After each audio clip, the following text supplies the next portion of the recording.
નીલકંઠ વિદ્યાલય YouTube ચેનલમાં દરેક વિદ્યાર્થીઓનું સ્વાગત છે। ધોરણ 9 સોશિયલ સાયન્સ સામાજિક વિજ્ઞાન આપણે અગાઉ જે પાઠોની અંદર માહિતી જોઈ છેલ્લે આપણે પાઠ 1945 પછીનું વિશ્વ જોયું। હવે ત્યાર પછીનો પાઠ છે કે આપણે જોયું કે દેશને આઝાદી આપવાની વાત હતી કે દેશે જે આઝાદી મેળવી છે ત્યાં સુધી કરેલો સંઘર્ષ 1945 પછીના વિશ્વની અંદર આપણે જોયું। હવે દેશને આઝાદી તો મળી ગઈ, ચાલો 1947 ની અંદર છે। દેશ આઝાદ થયો પછી શું, પછી દેશનું અર્થતંત્ર કેવું હતું, આઝાદ થયો પછી દેશ માટે કેવા પ્રશ્નો છે એ ઉદ્ભવેલા, તો એની પણ આપણે છે વિગતવાર ચર્ચા છે। તો હવે પછીના પાઠ નંબર 7 ની અંદર છે સ્વાતંત્ર્યોત્તર ભારત છે, એની અંદર આપણે જોશું કે દેશ આઝાદ તો થઈ ગયો કે આપણા અસંખ્ય છે કે જે દેશના માટે છે કુરબાન થઈ ચૂકેલા આપણા શહીદો છે કે જેને અસંખ્ય લોકો નામી અનામી લોકોનો ફાળો છે। આપણે મુખ્ય વ્યક્તિ ભગતસિંહ, સુભાષચંદ્ર બોઝ છે, સરદાર વલ્લભભાઈ પટેલ છે કે ચંદ્રશેખર આઝાદ છે, એ બધાને ઓળખીએ છીએ આપણે, લાલ બાલ પાલને એ બધાને ઓળખીએ છીએ, પણ ઘણા એવા લોકો છે કે જે અસંખ્ય લોકોએ પોતાનું છે એ જીવનદાન આપીને છે એ દેશને આઝાદ કરાવ્યો છે। એમનામાં આપણને આઝાદી નથી મળી, અસંખ્ય લોકોએ પોતાના પ્રાણ ગુમાવ્યા છે અને ત્યારબાદ દેશને આઝાદી મળી છે। હવે દેશ આઝાદ થયા પછી દેશની પરિસ્થિતિ શું હતી? સ્વાતંત્ર્યોત્તર ભારત છે કે દેશ 47માં આઝાદ તો થઈ ગયો, ચાલો આઝાદ થઈ ગયા પછી શું, પછી દેશનું અર્થતંત્ર કેવું હતું, અથવા તો આઝાદી મળી તે સમયે દેશ માટે કેવા પ્રશ્નો ઊભા થયેલા? કેમ કે અંગ્રેજોના શાસનમાંથી મુક્ત થયા હતા, પણ દેશનું અર્થતંત્ર ચલાવવું છે ને થોડું અઘરું છે। દેશના અર્થતંત્રને ચલાવવું છે મુશ્કેલ છે, કે સરળ વસ્તુ નથી। બધા જ લોકોના પ્રશ્નોનું સમાધાન છે, જેને પણ ઉદ્ભવતા પ્રશ્નો એ કોમવાદ, જાતિવાદ છે, ધર્મને લઈને છે, બધા લોકોને છે એ સરખો ન્યાય મળવો જોઈએ, કોઈ સાથે અન્યાય ન થાય, બધા જ પ્રશ્નો આપણી સામે આવીને ઉભા રહે છે। આપણે એવું માનીએ છીએ કે કોઈ પણ સત્તા પર બેઠેલો વ્યક્તિ છે એને કેટલું સારું હશે, નહીં, એની માટે પણ છે નિર્ણય લેવા ખૂબ જ અઘરા હોય છે પ્રમાણમાં। તો અહીં જોઈએ આપણે લોકો કે બ્રિટિશ પાર્લામેન્ટે હિન્દ સ્વાતંત્ર્ય ધારો જુલાઈ 1947માં છે એ પસાર કર્યો। આ ધારાની જોગવાઈ અન્વયે છે હિન્દનું છે ભારતીય સંઘ અને પાકિસ્તાન સંઘ એમ બે રાષ્ટ્રોમાં છે અસ્તિત્વમાં આવ્યા। દેશ સમક્ષ છે મુખ્ય બે પ્રશ્નો છે ઉદ્ભવ્યા। તો પહેલા જો બે રાષ્ટ્રોનું છે એ આપણને ખબર છે કે જ્યારે દેશ આઝાદ થયો 15મી ઓગસ્ટ અને 14મી ઓગસ્ટ છે, ત્યારે આપણને દરેક વિદ્યાર્થીઓને ખ્યાલ જ છે કે ભાઈ આગલા દિવસે છે કે જ્યારે સમગ્ર છે આઝાદીના સમયે છે એ પ્રક્રિયાની શરૂઆત થઈ। મુસ્લિમ રાષ્ટ્રની છે નિર્માણમાં પાકિસ્તાન છે એને સૌથી પહેલા છે એના કાગળિયા કામગીરી પૂર્ણ કરતા છે આગલા દિવસે પૂર્ણ થાય છે, મતલબ એને 14મી ઓગસ્ટના દિવસે છે દેશની આઝાદી છે પાકિસ્તાનને મળે છે। અને ત્યાર પછી ભારતના કોઈ પણ છે કાગળિયા કામ કે કોઈ પણ છે દસ્તાવેજી કામ થાય છે અંગ્રેજો હસ્તક, તો આપણે છે બીજો દિવસ ગણાય છે, મતલબ 15મી ઓગસ્ટ ગણાય છે। બે રાષ્ટ્રો ઉદ્ભવે છે તે સમય છે, એક છે ભારત, એક છે પાકિસ્તાન છે। પછી બંને દેશ સામે એક પ્રશ્ન હતા, અને બે પ્રશ્નો કયા હતા? પહેલું કે ભારતને અનુરૂપ એવું બંધારણ ઘડવું છે કે દેશને ચલાવવા માટેનું સારું એવું બંધારણ ઘડવું કે જેથી દરેક દેશની અંદર દરેક રાજ્ય, દરેક ગ્રામ્ય વિસ્તાર, શહેરી વિસ્તાર કે દેશની તમામ જગ્યાઓની અંદર છે એક સરખું છે એ વ્યવસ્થા તંત્ર ચાલે। નંબર 2 છે હિન્દની રિયાસતો પરથી બ્રિટિશ તાજની સાર્વભૌમ સત્તાનો અંત આવ્યો, તેમને ભારત સંઘની છે જોડી અખંડ ભારતની છે રચના કરી। એમાં સૌથી મોટો ફાળો છે એ સરદાર વલ્લભભાઈ પટેલનો છે કે જેમને 562 દેશી રજવાડાઓનું છે એકીકરણ કરવામાં સૌથી અગત્યનો અને મહત્વપૂર્ણ ફાળો જો ગણાતો હોય તો એ સરદાર વલ્લભભાઈ પટેલના નામે જાય છે। કે ચાલો અંગ્રેજો તો છે દેશ છોડીને જાય છે, પણ હવે જે દેશની અંદર રાજાશાહી, રજવાડું છે કે હજી પણ જે તે લોકોના સીમિત સત્તા હાથમાં હતી, તો લોકોની અંદર કેમ કે દેશના તમામ લોકો હિન્દુ, મુસ્લિમ, શીખ, ઈસાઈ આપસમાં એમ સબ ભાઈ છે, સ્વધર્મ મમ ધર્મ સ્વધર્મ સંભાવ જેવી રચનાથી આપણે કોઈ પણ દેશ ચલાવવાનો છે અને એવું અર્થતંત્ર કે વ્યવસ્થા તંત્ર બનાવવાનું છે। તો જે તે સમયે જે તે રાજ્યો, કોઈ નાનું રાજ્ય છે, કોઈ મોટું રાજ્ય છે, એ મુજબ છે ને એ દેશ વેચાયેલો હતો, હજી એક દેશ નહોતો। ભલે કહેવાય છે કે અખંડ ભારતનું નિર્માણની છે શરૂઆત થઈ ગઈ હતી દેશ આઝાદ થતા, કેમ કે દેશની આઝાદી માટે છે કોઈ લોકો કોઈ હિન્દુ કે કોઈ મુસ્લિમ નથી લડ્યા, જે લડ્યા છે એ માત્ર ભારતીયો લડ્યા છે। હજી પણ ઘણી વખત આપણને છે ને મનમાં આ પ્રશ્ન થશે કે ઘણા લોકો એવું પૂછે છે કે જ્યારે એને પ્રશ્ન પૂછવામાં આવે ને કે તમે કોણ છો, તો કે અમે હિન્દુ છીએ, અમે મુસલમાન છીએ, અમે શીખ છીએ, અમે ઈસાઈ છીએ. પણ શા માટે? આપણો પેલો ધર્મ છે ને આપણે ભારતીય છીએ, આપણે હિન્દુ મુસ્લિમ શીખ ઈસાઈ નથી. અમે એક ભારતીય છીએ, આપણો આ પ્રશ્ન હોવો જોઈએ. પણ આપણે બધા શું કરીએ છીએ? જાતે જ આપણે આપણું ખુદનું વિભાજન કરીએ છીએ. હું હિન્દુ છું, હું મુસલમાન છું, હું શીખ છું, હું ઇસ્લામ ધર્મ પાળું છું. શા માટે? આ પ્રશ્ન છે ને એ જ સૌથી મોટું વિભાજનનું કારણ છે કે એક વ્યક્તિને બીજા વ્યક્તિથી જુદો કરે છે. તે સમય કે છે એ વખતે દેશી રાજ્યો છે, રિયાસતોની સંખ્યા 562 જેટલા રજવાડાઓ હતા, મતલબ કે રાજાઓના રાજ્યો હતા. 562 રજવાડાઓ છે. સ્વતંત્ર ભારતના કુલ ક્ષેત્રફળ પૈકી 48% જેટલી દેશી રાજ્યોના ક્ષેત્રફળનું હતું. મતલબ 48% જમીન ભાગ પર રાજાઓના રજવાડાઓ હતા. તે જ રીતે જે ભારતની કુલ જનસંખ્યાના 20% જનસંખ્યા દેશના રાજ્યોની હતી. મતલબ જે તે છે રજવાડાઓની છે એ વસ્તી કે રાજાઓની નીચે છે એની પ્રજા હોય. સૌથી મોટા કોઈ ગણાતા કોઈ પણ રાજ્યો હતા કે રાજપાટ ગણાય તો કાશ્મીર છે, હૈદરાબાદ છે, મૈસૂર છે, એ મોટા રાજ્યો હતા. અને અન્ય નાના રાજ્યો પણ હતા. એવા રાજ્યો પણ હતા કે જેનું કદ એક નાના ગામ કરતા પણ છે નાનું હતું, પણ છતાં રજવાડું એ રજવાડું કહેવાય. આ રાજ્યોના રાજાઓ નવાબોને છે ભારતીય સંઘમાં જોડવા માટે છે સમજાવવા એ ભગીરથ કાર્ય હતું. આ કાર્ય ઝડપથી પાર પાડવાનું હતું કે ભાઈ બધા જ રાજા છે પોતાનું રજવાડું છે, રાજ્ય છે, એ એક ભારતને સોંપી દે. સાર્વભૌમત્વ સત્તા છે એનો અંત આવ્યો છે કે કોઈ પણ છે અંગ્રેજ સત્તાનો અંત આવ્યો છે, ને હવે એક માત્ર ભારતનું નિર્માણ કરવાનું છે, કોઈ રજવાડાનું નહીં. કેમ કે આપણે અંદરો અંદર કોઈ રાજાશાહી હતી, રાજાઓ એકાબીજુનું છીનવી લેવું, પડાવી લેવું છે, આ હેતુમાં તો છે અંગ્રેજો આપણા પર રાજ કરી ગયા હતા. હવે એ નહોતું જોતું, માટે તો શું કરવાનું હતું કે રજવાડાઓનું વિલીનીકરણ કરવાનું હતું, રજવાડાઓનું એકીકરણ કરવાનું હતું. બધા જે અલગ અલગ રજવાડા છે કે રાજાઓ છે એ બધા લોકોને એક ભેગા કરીને આપણે એક અખંડ ભારતનું નિર્માણ કરવાનું હતું. અને એ ભગીરથ કામમાં સૌથી મોટો ફાળો આપણને છે સરદાર વલ્લભભાઈ પટેલે આપ્યો છે. અને આપણે એવું કહી શકાય છે કે સૌથી મોટું પ્રમાણ જો એની માટે આપણે ગર્વ લેવા જેવી બાબત છે કે આપણી નજીકની અંદર છે કે સૌરાષ્ટ્રની અંદર જો ગણીએ કે સૌ પ્રથમ જ્યારે વિલીનીકરણની વાત આવી છે તો સૌથી પહેલા આગળ આવીને છે એ ભાવનગરના રાજા જેને કહી શકાય કે આઝાદી પ્રાપ્ત થતા સૌ પ્રથમ ભાવનગરના રાજા છે, મહારાજા છે કૃષ્ણકુમાર સિંહજી છે, જેને ભાવનગરના જવાબદાર સરકારનો છે શુભારંભ કર્યો 15 જાન્યુઆરી 1948 છે. સરદાર પટેલને પ્રયત્નથી સંયુક્ત રાષ્ટ્રોમાં છે રાજ્યની રચના તથા ભાવનગર રાજ્ય છે એ તેમાં વિલીન થયું. સૌથી છે 562 રજવાડામાં સૌથી પહેલું રાજ્ય જો કોઈ પણ છે કે રાજાએ પોતાનું રાજ્ય છે એ સરકારને સોંપી દીધું હોય તો તે છે ની ભાવનગર છે. અને એનો સૌથી પહેલો ફાળો જાય છે કૃષ્ણકુમાર સિંહજીને છે. હાલમાં પણ છે ભાવનગરમાં બધી કોલેજો, યુનિવર્સિટી છે એ કૃષ્ણકુમાર સિંહજીના નામે ચાલે છે.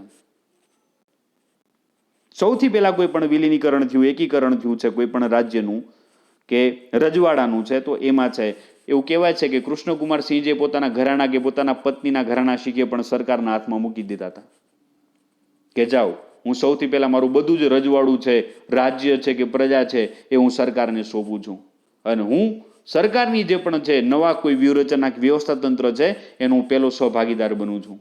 મતલબ આગળ આવીને છે સૌથી પહેલા કૃષ્ણકુમાર સિંહજીએ છે એ ભાવનગરના રાજા તેમને સૌથી પહેલો છે આ પ્રયત્ન કર્યો હતો. રાજા એ રાજા કહેવાય. રાજા છે ને પ્રજાનું રક્ષણ કરતા છે, સરકાર પણ છે ને પ્રજાની રક્ષણ કરતા છે. અત્યારે સરકાર છે ને એ રક્ષક બનીને ભક્ષણ કરે છે. જો રક્ષક જ ભક્ષક બનશે તો થશે શું? અને આ પરિસ્થિતિનો સામનો અત્યારે આપણે બધા લોકો કરી રહ્યા છીએ કે એક સત્તાની લાલચમાં છે, એક નાના મોટા પ્રશ્નો કે અંદરોની પ્રશ્નોના કારણોસર છે ઘણી બધી વખત એવું બને છે કે આ એક જનરલી મેટર છે. હું કોઈ વ્યક્તિગત કોઈ પક્ષ પર છે કે કોઈ રાજકારણ પર નથી મૂકતો.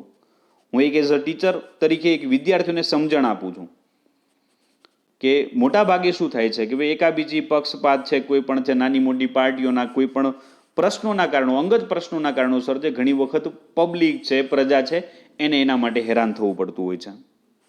પણ સાચા અર્થમાં જોઈએ તો પહેલાથી જ એનો મતલબ એવો નીકળે છે કે રાજા છે એ પ્રજાનું રક્ષણ કરતા છે,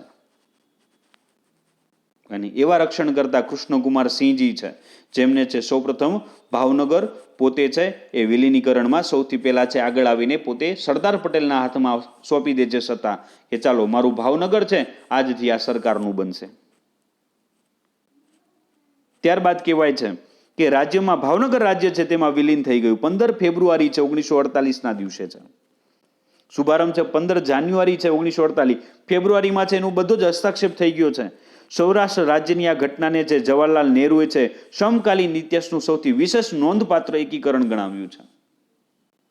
કેમ કે તે સમયનું અગત્યનું કામ કહેવાય કે રાજા સામે ચાલીને આવીને કહે છે કે હું મારું રાજપાટ છે કે બધા ઘરેણા છે, બધી ધન દોલત સંપત્તિ છે, હું બધી પ્રજાના કલ્યાણ માટે હું સરકારને સોંપું છું.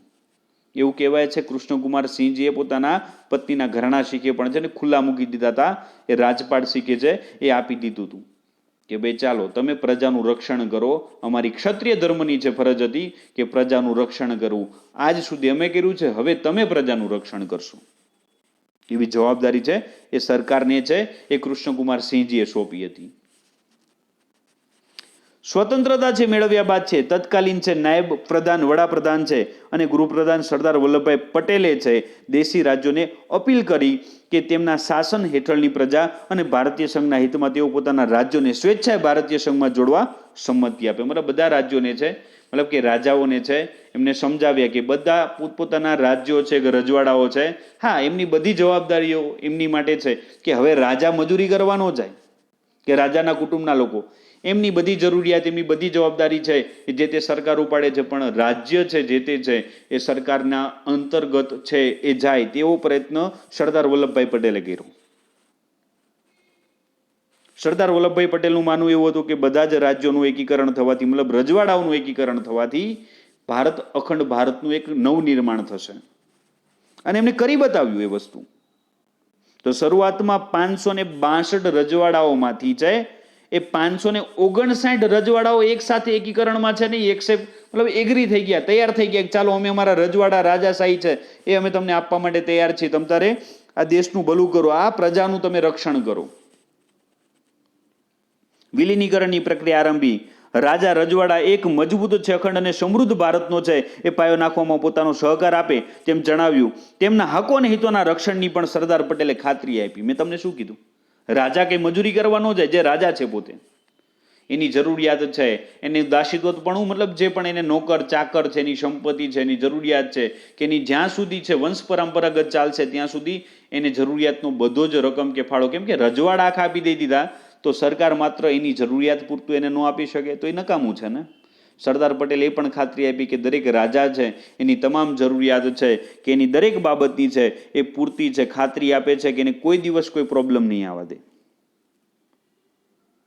તો સરદાર પટેલના નેતૃત્વ નીચે છે ને 562 માંથી એક સાથે 559 રાજ્ય રજવાડા એવા હતા કે જે તરત તૈયાર થઈ ગયા, કે માની ગયા કે હા ચાલો આપણે લોકો વિલીનીકરણ કરીને છે બધા રાજ્ય એક થઈને એક અખંડ ભારતના નવનિર્માણની શરૂઆત કરીએ. સરદાર પટેલે અને તેમના સચિવ છે પીવી મેનનની છે સહાયથી છે જોડાણ ખત અને છે જેસેથી છે કરારનો છે મુસદ્દો છે તૈયાર કરવામાં આવ્યો હતો. તે સંબંધિત છે પ્રધાનો અને રાજાઓની છે સંયુક્ત સમિતિ અને ખાતરી સ્વરૂપ આપ્યું. રાજાઓને છે આ મુસદ્દાથી સંતોષ થયો. હૈદરાબાદ, જુનાગઢ અને કાશ્મીર આ ત્રણને બાદ કરતા 562 માંથી 3 કાઢી નાખો, કેટલા વધશે? 559 છે. આ 3 રાજ્યના રાજાઓ છે તે એગ્રી નથી થતા આ હસ્તાક્ષર કરવા માટે કે અમે અમારું રાજ્ય સરકારને ન સોંપીએ, અમે અમારા રાજ્યને સ્વતંત્ર રાખવા માંગીએ છીએ અને હજી પણ રાજાશાહી ભોગવવા માંગીએ છીએ. તો આમાં પ્રશ્ન ઉઠે, ચાલો 3 વ્યક્તિ નો આપે ને બાકીને આપી દીધા, એને કઈ ગુનો કર્યો હતો? નહીં. ફરી વખત પ્રશ્ન ન ઉઠે એટલે નો છૂટકે પણ છે સરદાર પટેલ દ્વારા છે એ ઘણા બધા પ્રયત્નો કરીને પણ શું કરવામાં આવ્યા, એ 3 રાજ્યને હજી આગળ ભણવામાં આવશે કે રાજ્યોને પણ છે એ પોતાના હસ્તક છે એ લે છે અને 562 છે એ રજવાડાનું એકીકરણ કરીને એક અખંડ ભારતનું નવનિર્માણનું કાર્ય છે સંપૂર્ણ છે એ સરદાર વલ્લભભાઈ પટેલે કરેલું હતું. 559 રાજાઓએ તેના સ્વીકાર કરી છે. ભારતીય છે સંઘમાં પોતાના રાજ્યને વિલીન કરી દીધા. મતલબ 559 રાજાએ તો હસ્તાક્ષર કરી દીધા છે. કે ભાઈ ચાલો અમે લોકો અમારું રજવાડું છે, રાજપાટ છે, બધું સરકારને સોંપીએ છીએ અને પ્રજાના કલ્યાણ માટે બધું છે અમે સરકારને સોંપી દઈએ છીએ. સામે સરદાર વલ્લભભાઈ પટેલ છે કે જેમને પણ ખાતરી આપી હતી કે તમારી તમામ જરૂરિયાત, તમારી જે રાજાશાહી ઠાઠમાળ છે એ એમનામ રહેશે, એ ક્યારેય એની કોઈ આંચ નહીં આવે, નહીં આવવા દે, એની બધી જ ખાતરી જે તે રાજાઓને છે સરદાર વલ્લભભાઈ પટેલ આપી હતી અને ભારતનું એકીકરણ છે એની શરૂઆત કરી હતી. 3 છે હૈદરાબાદ, જુનાગઢ અને કાશ્મીરનું જોડાણ છે. આ 3 છે ને સૌથી મોટા પ્રશ્ન હતા તે સમયે, કે આ ત્રણેય છે ને જોડાવાની ના પાડી દીધી છે. તો તે સમયમાં હૈદરાબાદની અંદર નિઝામ કરીને છે ત્યાંનો રાજા હતો. દક્ષિણ ભારતમાં આવેલા છે હૈદરાબાદ રાજ્યના નિઝામે પોતાના રાજ્યને 15 ઓગસ્ટના રોજ સ્વતંત્ર જાહેર કર્યું. તેને ભૌગોલિક પરિસ્થિતિને ધ્યાનમાં લેતા તેણે ભારત સાથે જે જોડાવવું જોઈએ તે ચારેય બાજુથી ભારતીય સંઘના પ્રદેશોથી ઘેરાયેલો છે હોવાથી તે એક સ્વતંત્ર રાજ્ય તરીકે જે ટકી શકે નહીં તેમ તેનું છે ધ્યાન દોરાવવામાં આવ્યું. પણ નિઝામે સ્પષ્ટ આપી કે જો તે દેશના ભાગલા પડશે તો ભૌગોલિક છે કારણસર તે પાકિસ્તાનમાં અને વૈચારિક કારણસર તે ભારતમાં નહીં જોડાઈ શકે છે. કેમ કે જમીનની દ્રષ્ટિએ જો તો પાકિસ્તાન ક્યાં ને દક્ષિણમાં છે, હૈદરાબાદ ક્યાં છે, ભૌગોલિક રીતે તો કોઈ રીતે છે એ પાકિસ્તાન સાથે ભળી શકે એમ જ નહોતું ને. વૈચારિક રીતે છે નિઝામ છે એ પોતે છે મુસલમાન છે, ઇસ્લામી ધર્મ છે, તો એ વિચારતો હતો કે હું ઇસ્લામી રાજા છું તો હું પાકિસ્તાનને છે એ મારું પોતાનું રાજપાટ સોંપું, હું ભારતને નથી આપવા માંગતો. પણ ભૌગોલિક દ્રષ્ટિએ જોવા જાવ તો જમીન ભાગના હિસાબથી બધી બાજુ છે હિન્દી રાષ્ટ્રો છે, મતલબ ભારતના જે રજવાડાઓ છે, અને તો ભૌગોલિક રીતે છે એ પાકિસ્તાનમાં જોડાઈ શકે નહીં, અને વૈચારિક રીતે છે કે ભાઈ હું મુસ્લિમ છું, હું ભારતને થોડું આપું, હિન્દુઓને થોડું આપું, માટે એવી રીતે તે ભારતમાં જોડાઈ શકે એમ નહોતો. મતલબ દ્વિધા અહીંયા ઊભી થઈ હતી કે વૈચારિક કારણસર તે ભારતમાં નહીં જોડાઈ શકે. આના કારણે તે સ્વતંત્ર રહેવાનું પસંદ કરશે, મતલબ કે મારે ભારતમાં નથી જોડાવું અને મારે પાકિસ્તાનમાં નથી જોડવું, મારે છે મારા કોઈ પણ રાજ્યને કે રજવાડાને સ્વતંત્ર રાખવું છે, નહીં હું ભારતમાં નહીં હું, જેમ બિન જોડાણવાદની નીતિ હતી ને એવી રીતની છે નિઝામે અપનાવી કે હું જો જાતે મુસલમાન છું, ઇસ્લામી ધર્મ પાળું છું, મતલબ મારે જો હું મારા ધર્મને લઈને જઉં તો મારે પાકિસ્તાનને છે એ મારે મારું રાજ્ય સોંપવું જોઈએ.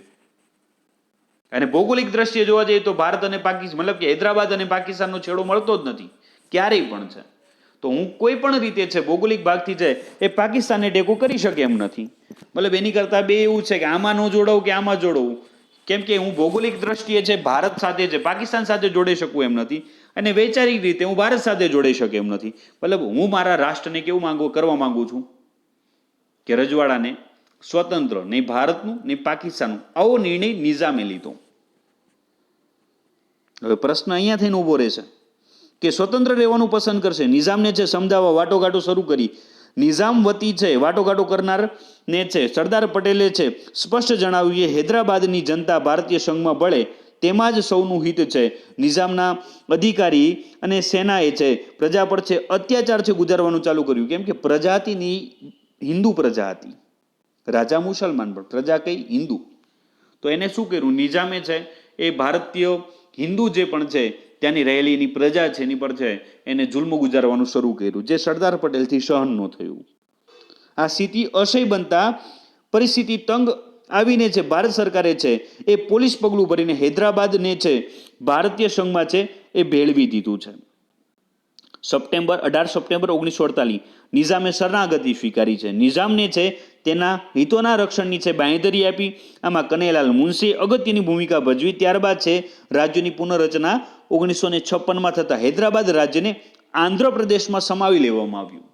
મતલબ પોલિસી એટલે કાયદેસરની જોગવાઈ કરીને છે હૈદરાબાદની બધી બાજુથી બધા રજવાડાઓએ બાનમાં લઈને છે હૈદરાબાદના નિઝામને નહોતું પણ એગ્રી થવું છતાં પણ સરદાર પટેલના નેતૃત્વ નીચે છે કે કનૈયાલાલ મુનશીના નેતૃત્વ નીચે છે એને નિઝામને પણ છે ભારત ભેગું ભળવું પડ્યું.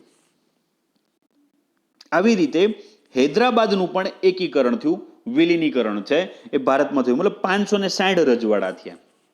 હજી 2 બાકી હતા. કયા? તો કે એક હતું જુનાગઢ અને એક હતું કાશ્મીર. તો જુનાગઢની અંદર પણ જોઈ, જુનાગઢ સૌરાષ્ટ્રમાં આવેલ છે.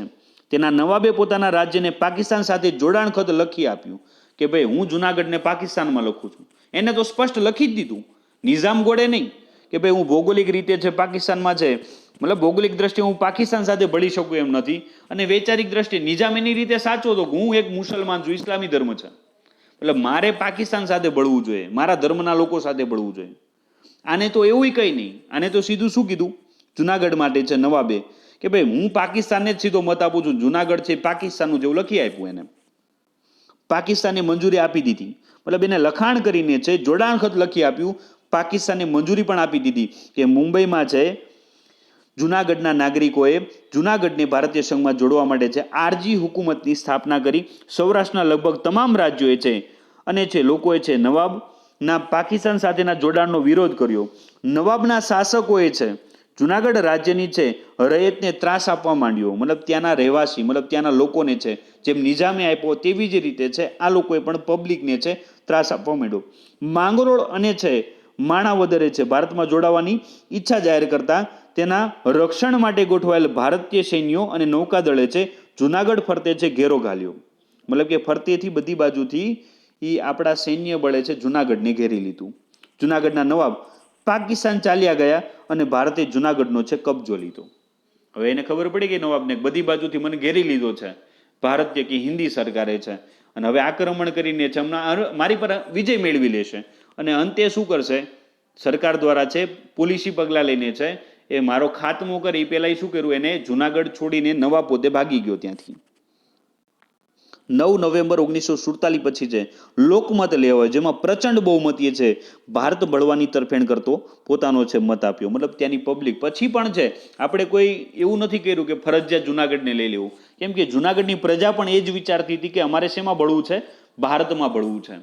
જુનાગઢના લોકોનો મત લીધો તો મતમાં એવું જ આવ્યું, મતમાં જંગી બહુમત મળ્યો કે બધા જ લોકો મોટા ભાગના છે લોકો શેમાં ભળવા માંગતા તો કે છે એ ભારત ભેગું ભળવા માંગતા, અને અંતે છે એ જુનાગઢનું પણ છે એકીકરણ છે એ ભારતની અંદર થયું. પોતાનો મત આપ્યો આમ સરદાર પટેલની છે કુને એટલે આવડત થાય, અને જુનાગઢના નાગરિકોની પ્રચંડ ઈચ્છા શક્તિ થકી છે જુનાગઢનું ભારતીય સંઘમાં જોડાણ થયું.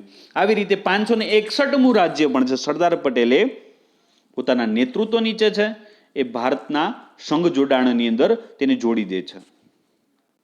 હવે પ્રશ્ન રહ્યો માત્ર કાશ્મીરનો છે, તો મેં તમને આના પહેલાના લેક્ચરમાં કે પાઠ વખતે પણ છે ચર્ચા કરેલી કે જ્યારે કોઈ પણ ભારત પાકિસ્તાનનો પ્રશ્ન છે, જ્યારે મેં વીટો પાવરનો ઉપયોગની વાત કરી કે જ્યારે છે એ જમ્મુ કાશ્મીરનો પ્રશ્ન આવ્યો છે ત્યારે પાકિસ્તાનની તરફેણ હંમેશા અમેરિકાએ કરી છે અને ભારતની તરફેણ કરી છે, અને ભારતને બચાવવા માટે કે કાશ્મીર બચાવવા માટે ભારત વતી વીટો પાવરનો ઉપયોગ રશિયાએ કર્યો છે. ત્યારે મેં એક નામ વાપર્યું હતું, એક શબ્દ વાપર્યું હતું કે કાશ્મીરના રાજા જેનું નામ હતું હર્ષી ડોંગરા, કે જેને સરદાર પટેલને છે એ લખી આપ્યું હતું કે હવે પછી એ ભારતનું છે.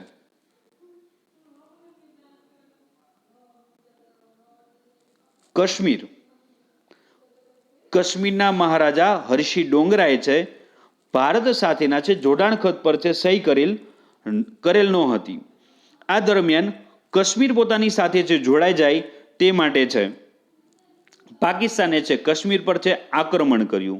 આક્રમણ, અત્યાચાર, લૂંટફાટ થતા છે હરીસિંહે ભારતની છે એ લશ્કરી મદદ માંગી, પણ જેને જોડાણ ખત પર સહી ન કરી હતી આથી તેને સહી કરવા ભારત તરફથી છે જણાવવામાં આવ્યું. મતલબ જ્યારે ખતપત્ર પર સહી થતી હતી બધા રાજ્યોનું વિલીનીકરણ થતું હતું કે બધા જ રાજ્યો ભારતમાં જોડાઈ જાય.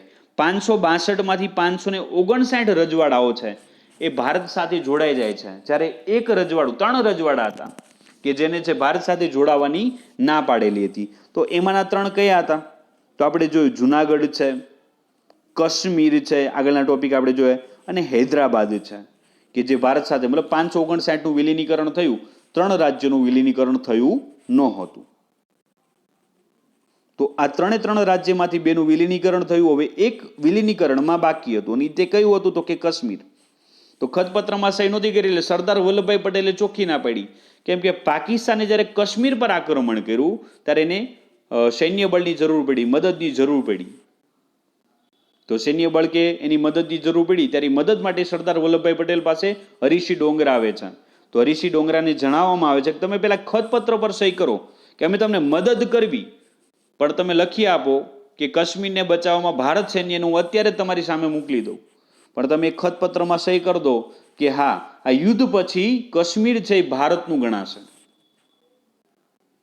તો જોડાણ ખત પર છે સહી કરી ન ત્યાંથી તેણે સહી કરવા ભારત તરફથી જણાવવામાં આવ્યું.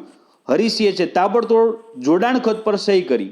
ભારતીય લશ્કરે તાત્કાલિક કાશ્મીર જઈને તેનું રક્ષણ કર્યું, પણ તે સમય દરમિયાન છે કાશ્મીરના ત્રીજા ભાગ પર પાકિસ્તાનનો કબજો છે એ જમાવ્યો હતો. ત્યાં સુધીમાં તો કાશ્મીરનો ત્રીજો ભાગ તો પાકિસ્તાને જીતી લીધો હતો, કેમ કે જોડાણ ખત પર સહી થાય ત્યારબાદ સરદાર પટેલ દ્વારા છે એ સૈન્ય બળને ત્યાં મોકલવામાં આવ્યું. ત્યાં સુધીમાં તો એક નાનકડો ભાગ કાશ્મીરનો ભાગ એ પાકિસ્તાને જીતી લીધો હતો, અને ત્યાર પછી તે ભાગ હજી પણ પાકિસ્તાન પાસે જ છે. ભારતે પાકિસ્તાન વિરુદ્ધ છે સંયુક્ત રાષ્ટ્રોની સલામતી છે સમિતિમાં છે એ ફરિયાદ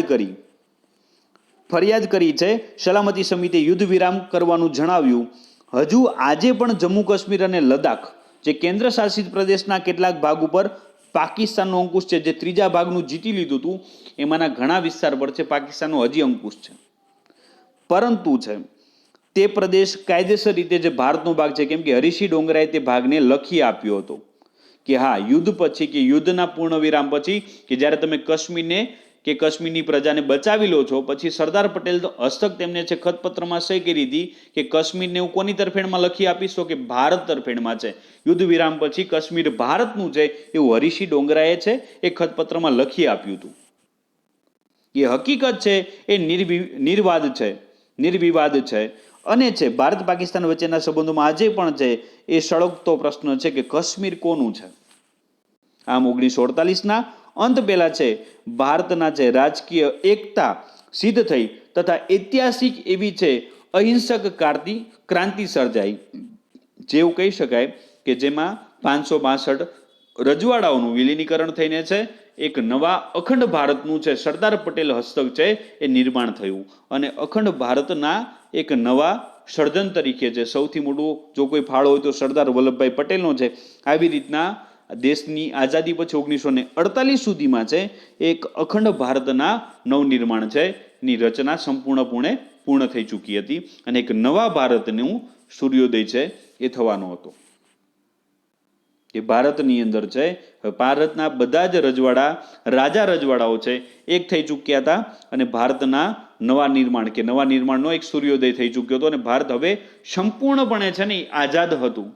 કોઈ પણ પ્રકારના પ્રશ્નો નહોતા. બસ હવે રાજ્ય માટે એક વ્યવસ્થા, દરેક રાજ્ય માટે કે દેશ માટે એવી વ્યવસ્થા ઊભી કરવાની હતી કે જેથી છે એ આપણા દેશને વ્યવસ્થિત ચલાવી શકાય, અને તમામ જે નાગરિક છે તમામ લોકો છે એને પોતાનો હક મળે, પોતાનો હિસ્સો મળે, એવી રીતના છે એ ભારતના નવનિર્માણની એક પ્રક્રિયાને પૂર્ણ કરવામાં આવી રીતના છે. તો આજના આપણે દિવસે જે લેક્ચરમાં જોયું કે 562 રાજા રજવાડાઓનું છે એ વિલીનીકરણ કેવી રીતે થયું. સૌથી પ્રથમ છે આપણને છે એ વિલીનીકરણમાં સૌથી મોટો ફાળો કોણ આપ્યો હતો કે ભાવનગરના રાજા છે કૃષ્ણકુમાર સિંહજીએ છે આગળ આવીને પોતાના હસ્તે છે એ પોતાનું રાજ્ય છે એ સરકારને સોંપે છે. સરદાર પટેલની નેતૃત્વ કે નેતાગીરીના છે આગેવાની હેઠળ છે આપણે 562 રાજ્ય કે રજવાડાઓનું છે એ વિલીનીકરણ કરીને એક નવા ભારતનું છે એ નિર્માણ આપણે કર્યું છે.